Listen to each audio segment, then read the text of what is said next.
কুষ্টিয়াবাসী যা দেখিয়েছে এবং সারা বাংলাদেশে আমরা এখন যা শুনতে পাচ্ছি, যদি এই ধারাবাহিকতা থাকে, আশা করছি জামাত ইসলামী বাংলাদেশ সহ 11 দলীয় জোট।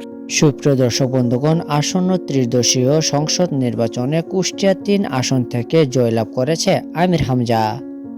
আমির হামজার প্রতীক ছিল মূলত দাঁড়িপাল্লা, সেটা আমরা সবাই জানি।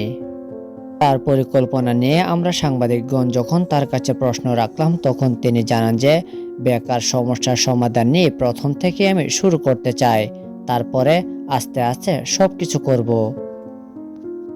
সরকার গঠন করবে, তারা যদি করে আমরা আগামীর কুষ্টিয়াকে যেগুলো দিয়েছি, প্রায় 16টা বিষয় দিয়েছি, আমরা ইনশাল্লাহ 16টা বিষয় জনগণের সামনে বাস্তবায়ন করব।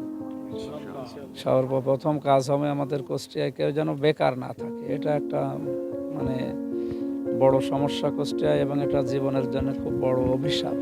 আমরা কেউ বেকার থাকতে চাই না। যে কোনো কাজ, যার যে যোগ্যতা আছে, আমরা এই কাজ আগে তুলে দিতে চাই। এবং যে মানুষগুলো আমাদের সাথে ছিল, বিশেষ করে আমরা 6 জন, একজন বোন ছিল, আমরা 5 জন ভাই ছিলাম। আমরা প্রতিদ্বন্দ্বিতা করেছি, আসলে প্রতিযোগিতা সবাই আমরা এই মনে করেছিলাম যে আমরা ভাই এবং বোন। আমরা এসপি সাহেবের সামনে এই কথা বলেছিলাম যে মন খারাপ করার কিছু নেই, আমিও যদি বিজয়ী না হতাম, আমিও আপনাদের শুভেচ্ছা জানাতাম। আশা করছি সবাইকে নিয়ে আগামীর কুষ্টিয়ার উন্নয়নমূলক যত কাজগুলো আছে, আগে আমাদের বেকার সমস্যা দূরীকরণ দিয়ে আমরা শুরু করবো ইনশাল্লাহ।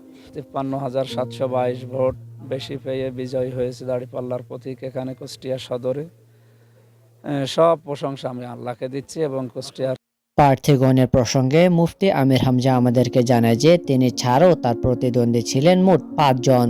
তার মধ্যে ছিলেন 4 জন পুরুষ এবং 1 জন মহিলা। সব রকমের আলোচনা এবং সমালোচনা, বাধা বিপত্তিকে অতিক্রম করে আসন্ন কুষ্টিয়া 3 আসন থেকে জয়লাভ করেছে মুফতি আমির হামজা। আমরা সবাই মুফতি আমির হামজার শুভাকাঙ্ক্ষী এবং তার শুভকামনা করছি।